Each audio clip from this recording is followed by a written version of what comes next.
time to possess the Philippines. Kung hindi mo naintindihan, bakit laging pagbibigay, yan nga po ang principle. Para ma-release na po yung kayamanan.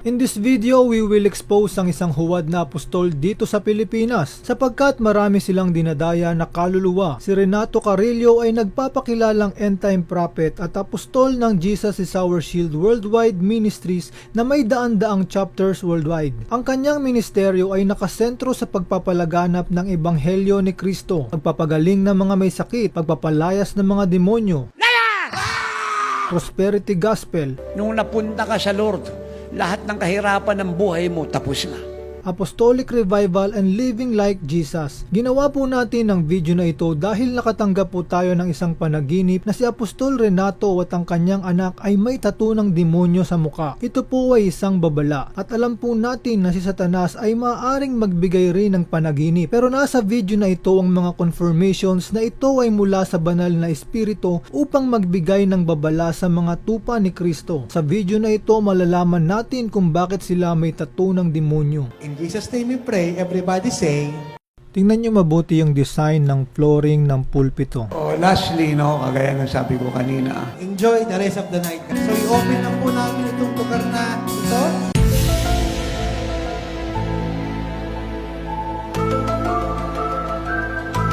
Ito yung image na nasa pulpito ng Jesus is Our Shield. Hindi naman si Jesus to, butiki ito eh. Sino ka? Sino ka? Ngayon oras na para makita ninyo kung paano lumuhod at sumamba si Apostol Renato sa butiki. Hindi naman si Jesus to, butiki ito eh. Hindi naman si Jesus to, butiki ito eh. Hindi naman si Jesus to, butiki ito eh. Butiki ito eh. Revelation 16:13. At nakita kong lumalabas sa bunganga ng dragon at ng halimaw at ng huwad na propeta ang tatlong karumal-dumal na espiritong mukhang palaka. Ang mga ito'y mga espiritu ng mga demonyong gumagawa ng mga kababalaghan. Sinabi ng Panginoong Yesus na isa sa mga tanda ng kawakasan ay maglalabasan ang mga huwad na Kristo I am now the owner of the earth. at ang mga bulaang propeta. Bishop Clarence McLennan is with me. I want as many of you as can to get a $500 seat. Pastor Dan Willis, That right now you're to pick up the phone and sow a $1,000 seed. James Payne, I believe God's speaking to people to plant $1,000 seed. Grab a seed of 1,000. And even when God puts on your heart to even sow a seed right now online or something. Sabi mo, yak, ikaw nag-offering, ang liit ng offering, kaya naman, ikaw ba yung nag-offering na yon? At sila ay magpapakita ng mga milagro at mga kababalaghan upang iligaw pati ang mga hinirang.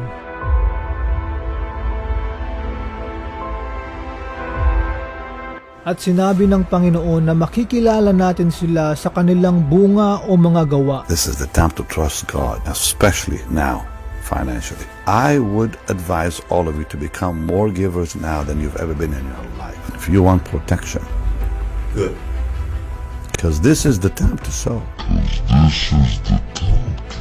Because it will protect you, because it says so. Mapapansin natin dito sa image ng pulpito ng Jesus is Our Shield ang isang puno na parang tao at sa taas naman ay may masamang espiritu. Ang puno na ito ay sumisimbolo sa mga huwad na propeta. Mateo 7:15-17. Mag-ingat kayo sa mga hindi tunay na propeta. Lumalapit sila sa inyo na parang tupa, ngunit ang totoo'y mababangis na asong gubat. Makikilala ninyo sila sa kanilang mga bunga. Mapipitas ba ang uba sa puno ng dawag o ang igo sa matinik na halaman? Mabuti ang bunga ng mabuting puno, subalit masama ang bunga ng masamang puno. Ang tinutukoy na bunga dito ay hindi ang mga milagro o dami ng mga miyembro, kundi ang kanilang karakter, mga ugali at pamumuhay. Ang bunga ng mga huwad ay pride at greed, at ang target nila ay ang iyong pera upang matustusan ang kanilang maluhong pamumuhay. Yung dami ng members ay bunga ng kasinungalingan sa pamamagitan ng mga milagro na mula sa masamang espiritu. Ang espiritu ng mga huwad na propeta ay magkakapareha, magkakaiba lang sila ng gimmick para mangwarta. Sa video na ito ay ginamit nila Benny Hinn ang digmaan sa Russia at Ukraine para kumita ng pera. We pray you intervene in this situation,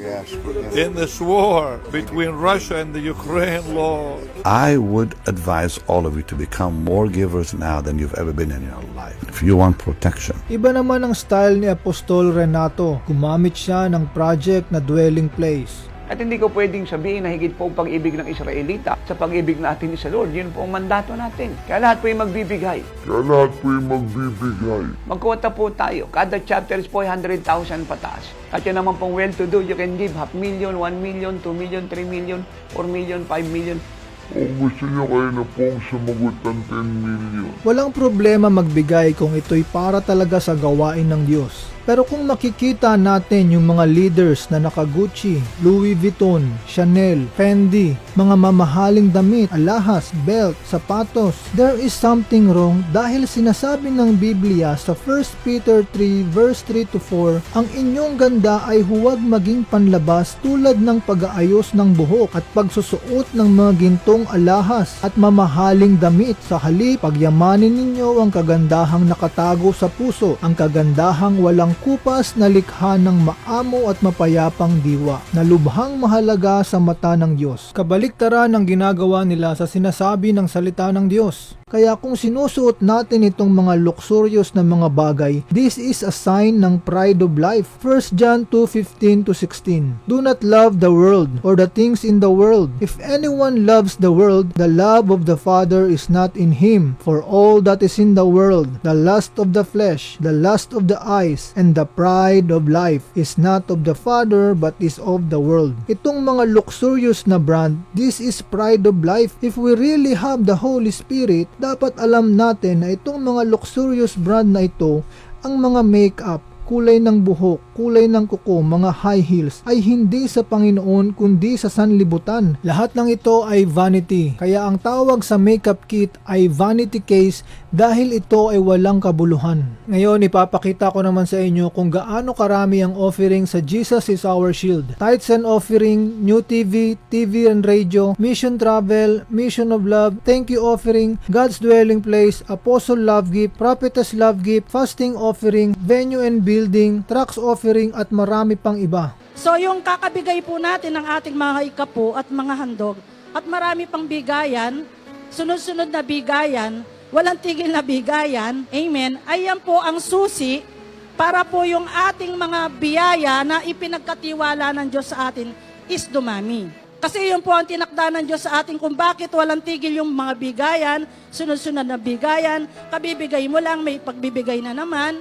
Amen? Kasi yan po ang paraan ng Diyos para yung tinatangkilik natin is dumami. Para yung tinatangkilik natin is dumami.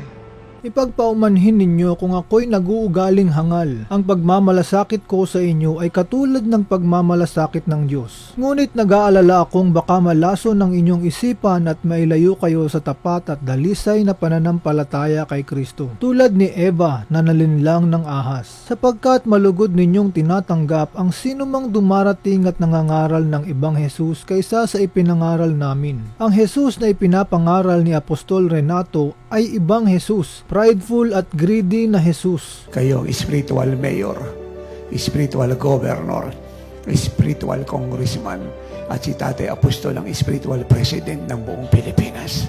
At si Tatay Apostol ang spiritual president ng buong Pilipinas.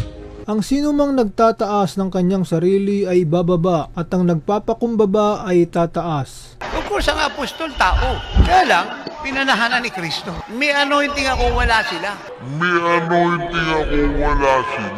At yung relasyon ko sa Lord at yung lakad ko't buhay ko, hindi nila naabot. Yung lakad ko't buhay ko, hindi nila naabot. Kung nag-ooperate si Apostol Renato sa espiritu ng pride, magiging kalugod-lugod kaya o malinis ang ating mga offering sa Diyos? Hagay 2 verse 13 to 14. Muling nagtanong si Hagay, halimbawa'y naging marumi ang isang tao dahil humipo sa bangkay, magiging marumi rin ba ang anumang pagkaing mahawakan niya? Oo, ang sagot ng mga pari. Kaugnay nito, sinabi ni Hagay, ganito rin ang kalagayan ng mga tao sa bansang ito sa harapan ng Panginoon, pati na ang bunga ng kanilang mga gawain. Kaya nga't ang lahat ng handog nila sa altar ay marurumi. Kalit ng 30 million. Ako nagbabaga talaga yung puso kong makuha lahat yan. Sabi nga ng marami, Tatay Apostol, ba't di ka nakikinig kay Man of God So Inso sa Amerika? Hindi ka nakikinig kay Woman of God So Inso sa Amerika kung saan pang So Inso yan?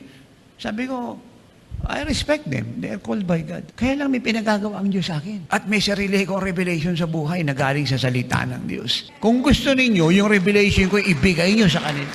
Kung gusto ninyo, yung revelation ko ibigay nyo sa kanila. Is that pride? No. That is the truth. Dapat ganyan kayo katalino. Dapat ganyan kayo katalino. So ito yung tinuturo nila na living like Jesus. Jesus na mayabang at greedy. Ngayon, tatay, totoo yung prophecy niya, nangyari. Praise the Lord. Praise the Lord.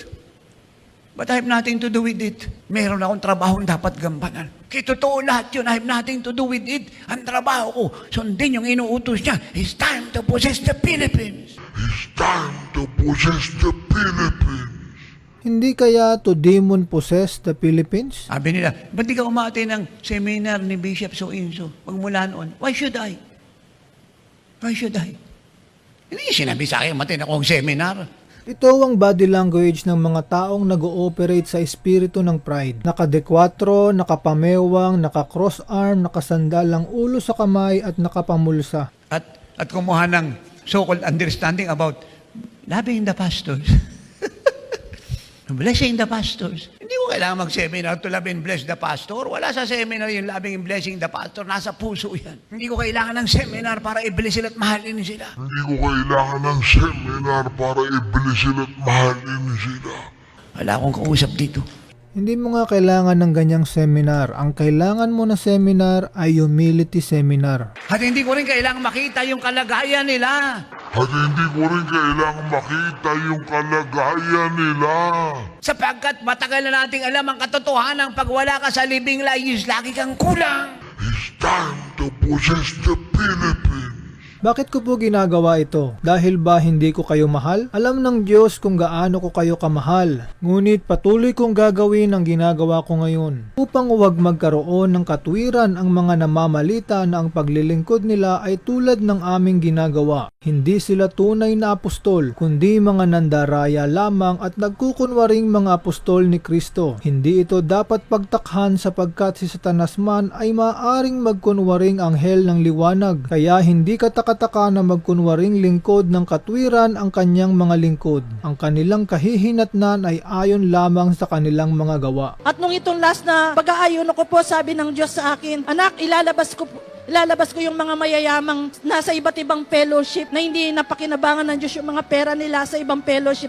Dadalhin ko sila sa lingkod ng Diyos. So yung mga mayayaman daw sa ibang fellowship na hindi napakinabangan yung mga pera nila ay dadalhin kay Apostol Renato. Magbibigay lang po isa example, no?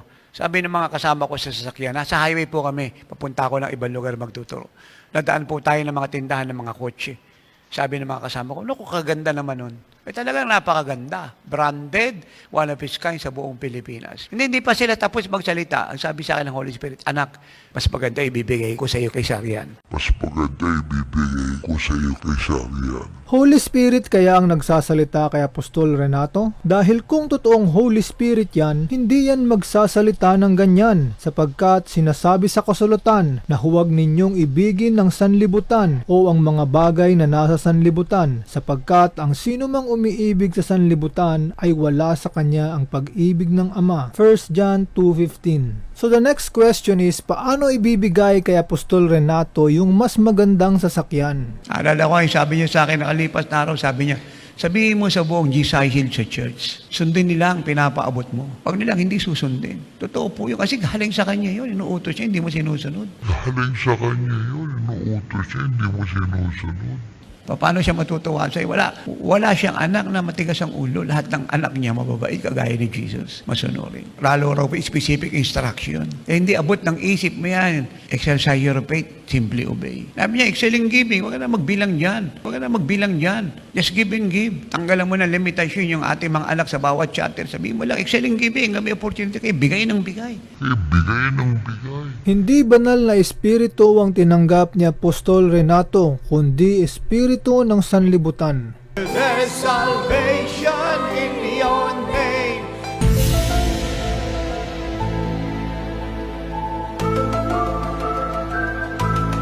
Ito yung mga espiritu na nasa pulpito ni Apostol Renato. There is salvation in your name. Kaya kung anong espiritu yung nag-ooperate kay Apostol Renato, yun din ang mai-impart niya sa mga tao. We are the most blessed, wealthy, glorious, powerful. Revelation 3:17. Sinasabi mo, ako'y mayaman, sagana sa lahat ng bagay at wala nang kailangan pa. Ngunit hindi mo nalalamang ikaw ay kawawa, kahabag-habag, mahirap, bulag at hubad. Kaya nga ipinapayo kong bumili ka sa akin ng purong ginto upang ikaw ay maging tunay na mayaman. Bumili ka rin sa akin ng puting damit upang matakpan ang nakakahiya mong kahubaran at ng gamot na ipapahid sa iyong mata upang ikaw ay makakita. Victorious, living like his rapture generation. Ito yung message ng isang member ng Jesus is Our Shield. Sabi niya, pangako sa atin ng Diyos yan, Brad, na pag mag-serve ka sa Kanya, sa ayaw at sa gusto mo, yayaman ka talaga. Kasi ang Lord mismo ang may gusto noon. Saan mo mababasa sa Biblia na mga lingkod niya mahirap? Revelation 2 verse 8-9. Isulat mo sa anghel ng iglesia sa Esmirna, ito ang ipinapasabi sa iyo ng simula at wakas, ang namatay at muling nabuhay. Nalalaman ko ang mga kapighatian na dinaranas mo. Alam kong mahirap ka, ngunit ang totoo ay mayaman ka. Sabi ng maraming pastor, kahit 10 piso lang ibigay mo, okay sa Diyos yan. Kahit 20 pesos, kasi ang tinitingnan naman niya yung puso. Alam niyo po, yung ganyan pong pangangaral, at pagpapaabot. Mahal ko po ang mga bishop at mga pastor, pero kung yan po ang tinuturo nila, palagay ko po mag-resign na lang silang lahat sa pulpito. Itong mga pastor na tinutukoy ni Apostol, ito talaga yung mga tunay na lingkod ng Diyos. Alam niyo kung bakit? Kasi ayaw nilang pagsamantalahan ang inyong kayamanan. Bakit hindi nalugod ang Panginoon sa mayaman na iglesia at nalugod siya sa mahirap na iglesia? Kasi itong mahirap na iglesia sa Diyos umaasa, pero itong mayaman na iglesia sa pera umaasa. Pero meron pa ako isang malaking kabigatan sa puso. Kung kayo magtatanong kung ano yon, yan ay patungkol sa inyo pong pagkakaloob. At ang walang tigil pong gastos. Kung atin pong iisipin, maaaring ang mga biyahe natin ay hindi tuloy-tuloy. Kaya yan ang ating kabigatan.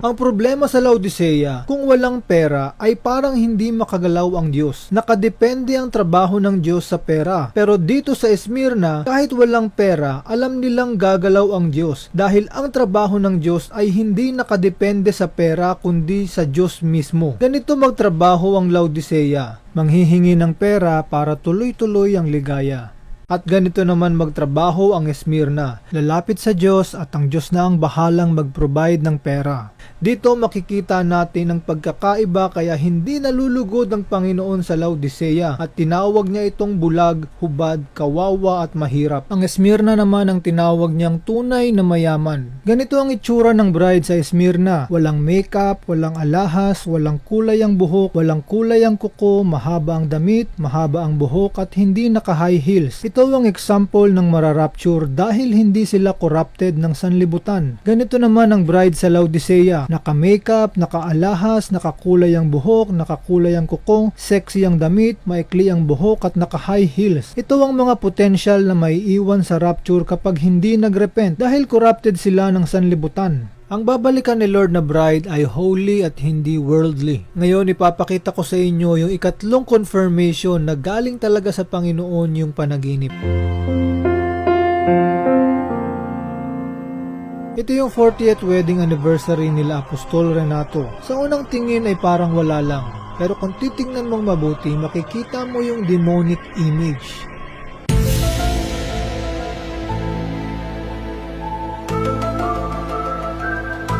Inuulit ko, dito lang po sa Pilipinas, lalo na po sa Mindanao, ang pamasahe po almost ay umaabot na po ng kulang-kulang 1 million. Kulang 1 million. Wala pa po rito po yung pagkain. In fact, kung ngayon naman po ay talagang pinagpala at yun pong alam ko, here in abroad, kaya niya naman sagutin ang isang trip natin. Para lang huwag tayo sa susunod pa. Ito yung dahilan kung bakit binigay ng Panginoon yung panaginip na may tato ng demonyo sa mukha si Apostol Renato at yung anak niya upang magbigay sa atin ng babala para sa mga tao na magbibigay ng pera dito sa huwad na apostol. Beloved, believe not every spirit, but try the spirits whether they are of God, because many false prophets are gone out into the world. Every tree that bringeth not forth good fruit is hewn down and cast into the fire. Wherefore by their fruits ye shall know them.